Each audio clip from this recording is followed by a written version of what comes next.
आज हम simple harmonic oscillator के दो एग्जाम्पल्स को डिस्कस करेंगे, सिंपल पेंडुलम और कंपाउंड पेंडुलम। फर्स्ट है सिंपल पेंडुलम।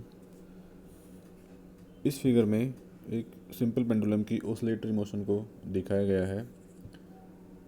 सिंपल पेंडुलम क्या होता है उसको देख लेते हैं। जब कोई हैवी पॉइंट मास किसी रिजिड सपोर्ट से एक मासलेस इनएक्सटेंसिबल स्ट्रिंग से सस्पेंडेड होता है तो इस सिस्टम को सिंपल पेंडुलम कहते हैं। इस फिगर के अंदर एक बोब है, वो किसी एस रिजिड सपोर्ट से सस्पेंडेड है एक लाइट स्ट्रिंग के थ्रू। ये लाइट स्ट्रिंग है और ये रिजिड सपोर्ट है एस। यहाँ पर बोब यहाँ पर है इस ए पॉइंट पर फ़िलहाल, और इसकी जो रेस्ट पोजीशन है वो ओ पर है, यानी ओ इज द मेन और equilibrium position of the pendulum. जब इस बोब को अपनी मेन पोजीशन ओ से डिस्प्लेस किया जाता है by the distance of x, तो ये स्ट्रिंग इस मेन पोजीशन से थीटा एंगल बनाकर इस ए पॉइंट पर आ जाती है। इस सिचुएशन में यहाँ पर इस पर दो फोर्स लगते हैं। एक है weight of the bob M G acting vertically downwards, यानी यहाँ पर इसका जो मास है उसका कंपोनेंट एम जी होगा और इसको हम दो कंपोनेंट में डिवाइड करेंगे तो इस तरफ का एम जी कोस थीटा होगा और मेन पोजीशन है उस तरफ का component M G sine theta होगा। यहाँ पर एम जी साइन थीटा है वो एक रिस्टोरिंग फोर्स की तरह काम करेगा और सेकंड फोर्स है इसका tension force along the string. तो यहाँ पर जो रिस्टोरिंग फोर्स है उसको हम minus M G sine theta से रिप्रेजेंट करेंगे, क्योंकि यहाँ माइनस साइन इस वजह से लिया गया है क्योंकि जब इस बोब को इस मेन पोजीशन ओ से डिस्प्लेस करते हैं तो ये रिस्टोरिंग फोर्स इस फोर्स के अगेंस्ट लगता है मेन पोजीशन की तरफ, इसलिए इसको माइनस लिया गया है। तो restoring force F equals to minus M G sine theta. यहाँ पर ऑसिलेशंस है वो बहुत ही स्मॉल ऑसिलेशंस है, तो थीटा को बहुत कम माना जा सकता है। जब थीटा मिनिमम होता है, इनफाइनाइट स्मॉल होता है, तो साइन थीटा को हम थीटा ले सकते हैं। तो F equals to minus M G theta, इस इक्वेशन को हम प्राप्त करेंगे। लेकिन हम जानते हैं कि जो एंगल है वो इक्वल्स होता है arc upon radius, it means theta equals to x upon L. यहाँ पर एक्स है उसको हम नियरली एक रेडियस के रूप में इसको आर्क के रूप में मान सकते हैं और एल है उसको रेडियस के रूप में मान सकते हैं। तो theta equals to x upon l और finally we get F equals to minus M g x upon l. लेकिन restoring force F equals to minus k x होता है। जब इसको कंपेयर करेंगे तो के की value m g upon l मिल जाएगी और इससे ये शो होता है कि जो रिस्टोरिंग फोर्स है वो एक्स के प्रोपोर्शनल है, डिस्प्लेसमेंट के प्रोपोर्शनल है।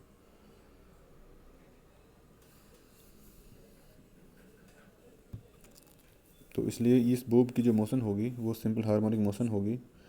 अब इस बोब की इस ऑसिलेटरी मोशन की का टाइम पीरियड निकालेंगे तो उसके लिए फॉर्मूला है T equals to 2 pi under root M upon K. यहाँ पर के की वैल्यू पुट करेंगे जो कि एम जी अपॉन एल है, इसको यहाँ पुट करेंगे तो ये हो जाएगा 2 pi under root M upon k और finally we get equation T equals to 2 pi under root l upon g. यहाँ पर नोटेबल पॉइंट यह है कि टाइम पीरियड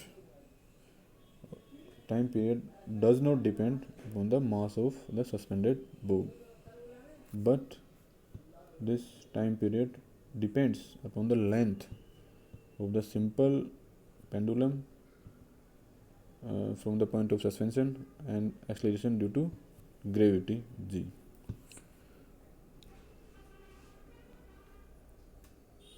अब हम सेकेंड कंपाउंड पेंडुलम के बारे में देखेंगे। कंपाउंड पेंडुलम की ऑसिलेटरी मोशन को यहाँ पर दिखाया गया है।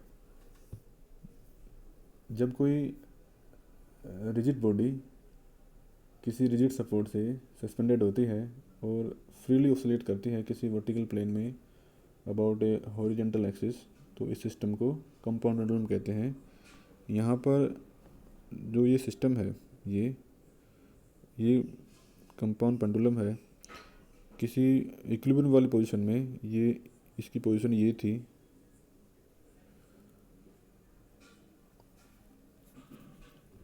इसका मास, इस रिजिड बॉडी का मास m है और ये इस axis, this is axis of suspension,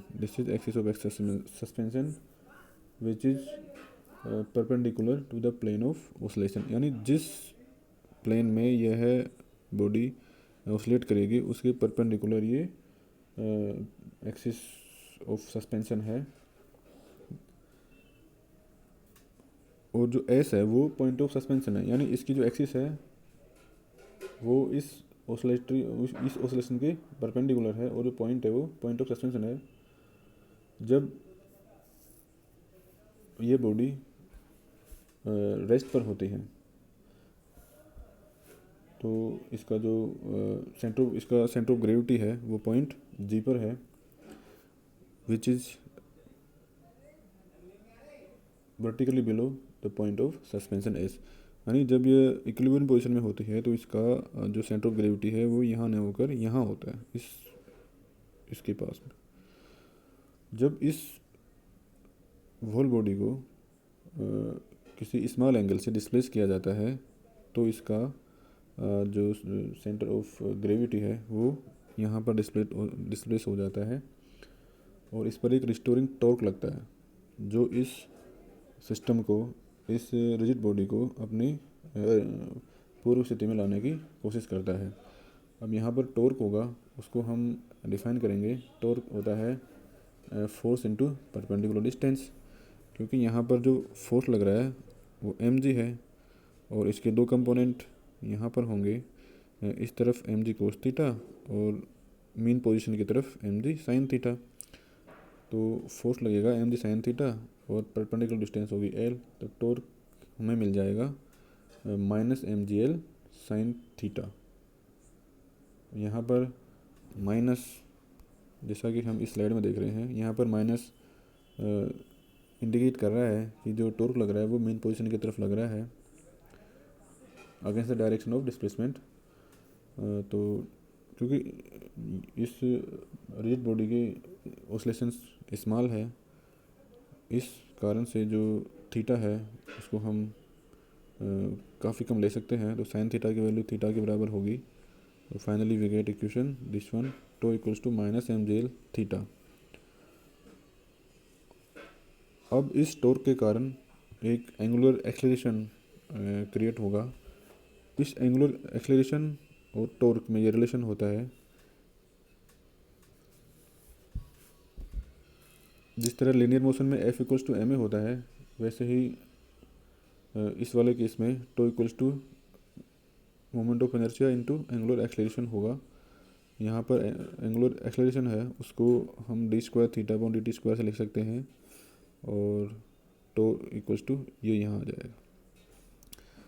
अब इसको रीअरेंज करेंगे तो हमें ये इक्वेशन मिल जाएगी और finally we get equation first, d square theta upon dt square plus mu square theta equals to 0। यहाँ पर म्यू स्क्वायर है वो mgl अपॉन आई है और आई है वो मोमेंट ऑफ इनर्शिया है। अब इसका टाइम पीरियड निकालना हो तो t equals to 2 pi upon mu और 2 pi equals to I upon mgl, this is the case. यदि हम यहाँ पर मोमेंट ऑफ इनर्शिया को कंसिडर करें तो जो पैरेलल एक्सिस थ्योरम है उसको अप्लाई करना होगा, क्योंकि यहाँ पर जो सेंटर ऑफ ग्रेविटी है उसकी एक्सिस, इसकी एक्सिस और इसकी एक्सिस पैरेलल होगी, चाहे रेस्ट पोजीशन की स्थिति हो या फिर डिस्प्लेस्ड पोजीशन की स्थिति हो। तो इस केस में हम यहाँ पर पैरेलल एक्सिस थ्योरम को अप्लाई करेंगे, which states that I equals to I G plus M L square.